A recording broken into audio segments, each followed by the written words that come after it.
Hey everyone, I'm Joseph. And I'm David. And we just watched War for the Planet of the Apes. Guys, before we jump into the movie review, I want a quick reminder. Smash that like button if you like this video. Click on subscribe to see more of us and stay up to date. Anything you want to add real quick? Let's get into it. Alright everyone, so let's jump into it. How we feel about it. Did we like it? Did we dislike it? Guys, I'm going to tell you the truth. I thought this movie was fantastic. I really enjoyed this movie. Of the trilogy, obviously the best one. Really good ending to the trilogy. And there's a couple things that you suspect, you kind of assume need to happen. Really well done. I really enjoyed this movie. David, what are your thoughts on the movie? You like it, dislike it, hated it, love it? I really enjoyed it. I was never a big Apes fan, and when the original came out, I really enjoyed that one. The second one was this was a very good ending. Yeah. To let me put it this way, this capped off a decent trilogy and elevated the whole trilogy, if that makes any sense. Yeah. Well, this movie was so good, and props to Matt Reeves, really. I mean, he came out and knocked it out of the park. The cinematography in this movie, there's beautiful, sweeping shots. Yeah. It's really well done. I mean, what kind of, at first, kind of threw me off was the lack of dialogue. A lot of sign language, obviously, with the apes, But right from the get, to add to that, is the whole camera angles. He's telling us the story, like, right off the back without saying anything. It's just facial expressions, movements, placements for characters and items and stuff. So that's very true. We don't get into dialogue heavy until about a quarter into the movie. Yeah, I'd say a quarter, maybe halfway, because no spoiler, this movie is very ape-centric, and obviously it's a Planet of the Apes movie, but there's humans in it, but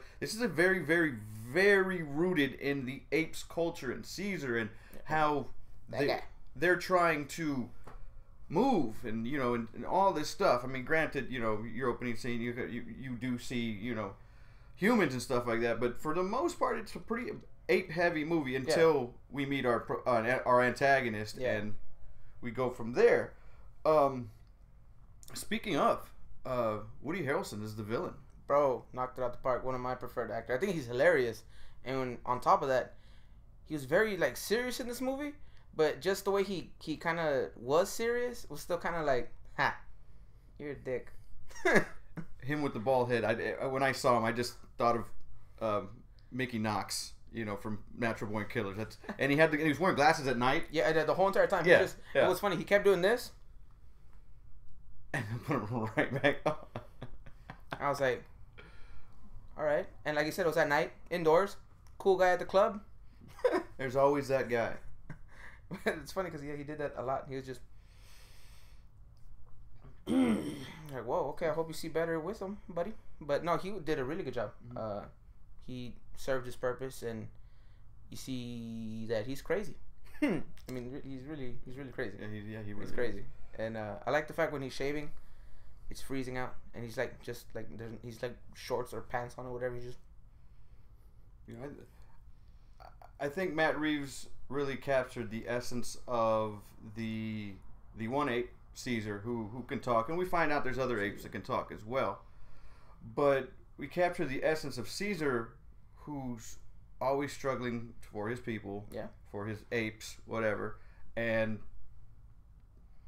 he always offers peace. Yeah, it's always his first thing is just peace. Apes just want to be left alone. That's all he wants. He's just leave us alone, and we're good. You can have the rest of the world. We just want this little part of land. That's it. That's it. We just leave us alone, and we'll be happy. And it's humans, obviously, that like nope. Yeah, no, you're walking apes, and we're walking, talking apes, and we're gonna kill you. Blah, blah. I get it. It's an apes movie, blah blah blah. But he really captured the struggle, if you will. Yeah. For lack of a term, the struggle was real. Oh. But other than that, anything else you got? I really gotta agree with the cinematography. The first thing I said when we walked out was like, I really like the angles or the positioning of the cameras. Like in the way they moved, it wasn't like erratic. I'm a big fan of when you kind of just show me and I get to watch it happen instead of the shaky cam. And I'm not a huge fan of that. Yeah. Because if I want to see world like that, I'll just go running. Okay. That's an excellent point, by the way. Right? Shit. But I really like the way he did that. It looks amazing. It was really badass.